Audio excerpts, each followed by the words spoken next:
La raison d'être du groupe CERL, c'est d'aménager et construire un cadre de vie de qualité pour soutenir les transitions écologiques, économiques et sociales de nos territoires.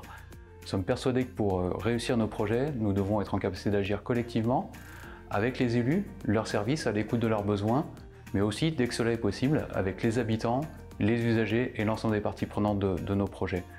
Société d'économie mixte, la CERL porte une double exigence, une exigence d'efficacité et une exigence d'écoute au service des politiques publiques mises en œuvre par les collectivités. Alors, Monsieur Malfer, bonsoir. Bonsoir. Merci d'être parmi nous pour remettre ce trophée. Est-ce que vous pouvez, en quelques mots, nous résumer un peu le groupe CERL et puis surtout l'importance de l'intercommunalité, notamment la mutualisation, le financement, parfois la recherche de tout ça. Est-ce que vous pouvez nous en dire quelques mots? Déjà, je vais prêcher des convaincus, mais l'intercommunalité, c'est un échelon de coopération qui est à la fois inscrit dans la loi et dans les pratiques, qui est extrêmement important. Il permet de développer des projets communs, de mobiliser des financements en commun. Voilà, je crois qu'il est aujourd'hui un échelon qui a montré toute sa pertinence et qui, au fil des ans, permet de développer des projets toujours plus ambitieux. Quels sont, on va dire, les enjeux du réaménagement urbain, justement ? Les enjeux de réaménagement urbain, c'est à la fois d'essayer de consommer moins de foncier, donc de reconstruire la ville sur la ville, mais également de le faire dans des conditions économiques et urbaines qui permettent de rendre ces projets-là attractifs pour les gens qui souhaitent rester dans les cœurs de ville, dans les centres de village. Donc il y a là énormément de problématiques différentes à appréhender, et notre rôle, c'est d'accompagner les élus dans la mise en œuvre de leur vision pour leur territoire, et donc c'est tout ça qu'on met derrière le terme de rénovation, qui est un terme très très large, qui s'applique à la fois à l'échelle urbaine mais aussi à l'échelle des bâtiments.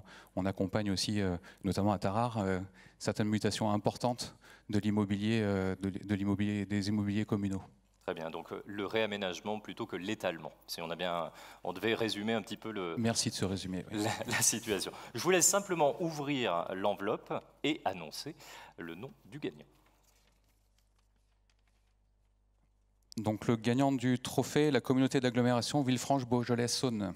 Pour le relais Petite Enfance itinérant, représenté par son président Pascal Ronzière et Catherine Rabourdin.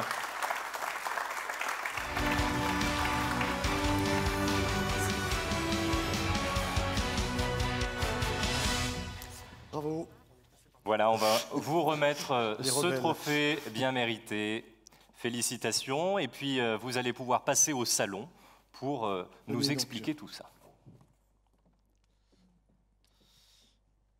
Alors, Pascal Ronzière, vous êtes donc le président de la communauté d'agglomération Villefranche-Beaujolais-Saône et votre vice-présidente, Catherine Rabourdin. Enchantée. Pascal Ronzière, pourquoi c'était important de mettre en avant ce relais petite enfance itinérant ?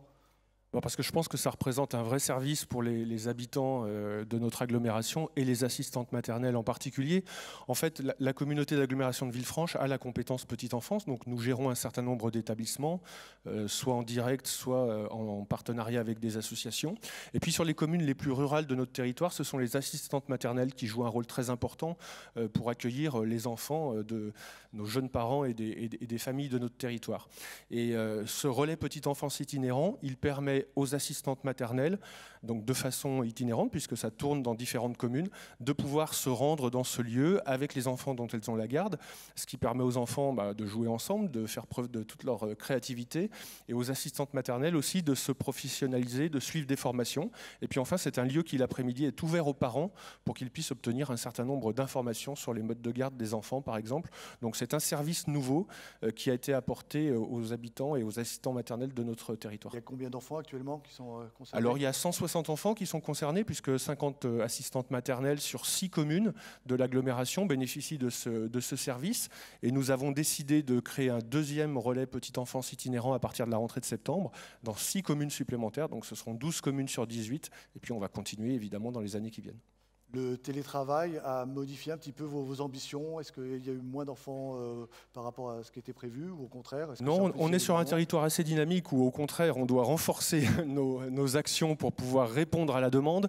Et je crois que ce qui est important, c'est de le faire aussi, puisque c'est notre compétence dans une vision intercommunale, c'est-à-dire en lien très étroit avec les maires, avec les communes, avec les équipes municipales. On n'est pas là dans une intercommunalité pour recréer ce qui existe déjà ou pour ajouter des choses que les communes peuvent faire, mais au contraire pour mutualiser des moyens et faire ensemble ce qu'on ne peut pas faire individuellement. Félicitations. Merci beaucoup. Et on vous laisse. Merci beaucoup. Merci à tous les trois.